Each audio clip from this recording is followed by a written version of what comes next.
જે રીતે માનનીય નીતિનભાઈનો એક વિડીયો વાયરલ થયો છે અને એમાં એમણે દિલની વાત કીધી છે, એ વાત સાચી છે કે ભાજપના કેટલાક હોદ્દેદારો લાભાર્થીઓ બની અને અત્યારે લાભ લઈ રહ્યા છે. અમે તો વારંવાર કહીએ છીએ કે ભાજપના હોદ્દેદારો છે, જે જવાબદારો, જે સ્કૂટર અપાતા ને અત્યારે ફોર્ચ્યુનરો લઈને ફરે છે, એ ભાજપ સત્તામાં છે એનો દુરુપયોગ કરીને અધિકારીઓને ધમકાવીને ખોટા કામ કરાવડાવીને રૂપિયાવાળા બન્યા છે. નીતિનભાઈએ કીધું ખોટું નથી. આ જમીનોના દલાલો છે, આ રાજ્યના દલાલો છું. તો એમ કહું છું કે ભાજપના નામે સત્તાનો દુરુપયોગ કરીને અધિકારીઓ પર ખોટા કામોનું પ્રેશર કરીને ખોટા કામો કરાવડાવીને રૂપિયા ભેગા કરે છે. ગુજરાતને લૂંટવાના કામ કરે છે ભાજપના કેટલાક હોદ્દેદારો.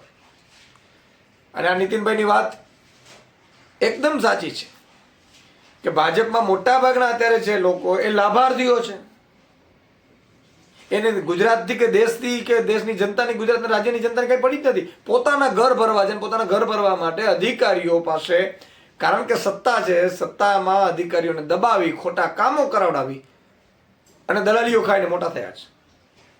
આ ખૂબ જ ચિંતાનો વિષય છે.